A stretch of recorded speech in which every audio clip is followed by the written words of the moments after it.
Hey guys, Lars here. I am in Bergen, Norway, and who would have guessed that Norway could look this beautiful in September? It's the Norwegian Underwater Photography Championship. I'm obviously not here as a participant, but I'm here joining in and showing a bit of equipment, and I came here a few days before just to do some testing of some of the new equipment that is on the market. And we all know the Nauticam MFO-3, or maybe not all of us, but those of you who know it knows that it's a fairly weak macro lens that has the ability to focus on a far distance, something that is nice when you do a macro, that you don't have to pull in the subject really close to the lens. But the new thing that has come out is the MFO-3 Mid-range Focus Optimizer number 3. And yes, it's called number 3 because there were a test unit number 2 in between there. I just had this one in the door before I left here, which was great. I had a chance to go out diving it, some dives, and here you can see it. I like it. Yes, I do like it. I am still a bit puzzled about it. It's a weird piece of tool. It's really meant for blackwater photography. Giving people with full frame cameras and long lenses the option of going really close to something, despite having a macro lens on, not having to put on like the SMC that would pull like the focus distance really close to the camera, something that would not allow you to capture something floating in the water like half a meter out. This MFO-3 will allow you to focus from 0 on the glass to 1.5 meters. And that's a nice focus distance, but the really interesting question is, what does it actually do to the focal width? I mean, what kind of a picture is it that you're using or you're getting from it? Well, imagine you have a long lens on. You have a Nikon 105, the Canon 100mm, or the Sony 90, which I do. And you add this one. First of all, you get a really long lens system. That's nice because you're able to put the flashes really neatly in next to the lenses, or I'm saying lenses because it's the port with the lens and then the MFO lens. So beautifully designed lighting options is definitely something that I really enjoyed. That's the first thing.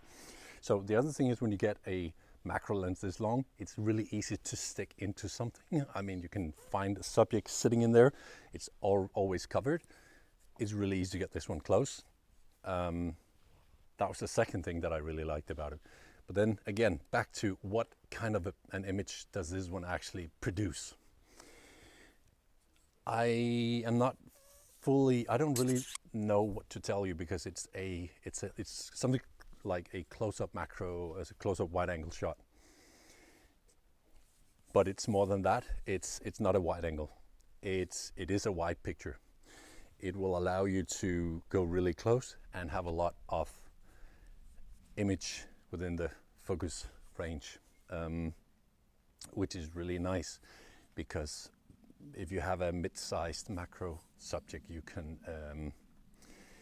can fit that into here fairly close, and you can go as close as you want. And once you get really close to things, you can also eliminate all water between you and the subject, and removing all the particles, and hence avoiding backscatter.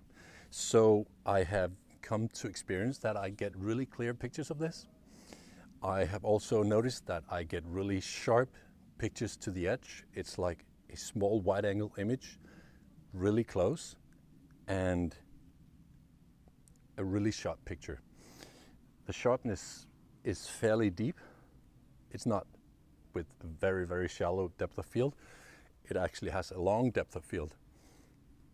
So overall, it's a sharp lens from side to side, and from beginning and not to infinity, but further out. Will this one work with crop format? It will work. Will it be good? I did some cropping and tried to test it, and I am pleased with the results. So you can definitely use it if you have the 60mm on, or let's say you have the Olympus with the 90mm. That is a long lens, and I'm actually sure this one would fit nicely on there. Absolutely must have if you have a full frame lens, 90mm, 100, 105, go with this one. I used a double flip, something that I rarely do, simply to bring, not the MFO-1, but I had the SMC-1, I had the SMC-3 on there, of course, to do some really close-up macro. And once I got tired of that, flipped it off, flipped this one back on, and it fitted. Even the 90mm, which is the shortest of the three lenses I mentioned, it would still fit being bent back on the port, just about.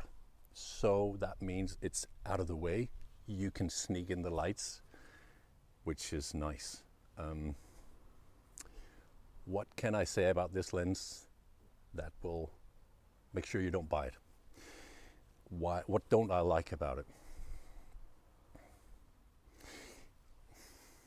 Nothing really. I can't figure it out fully. I will have to do so much more testing with this one.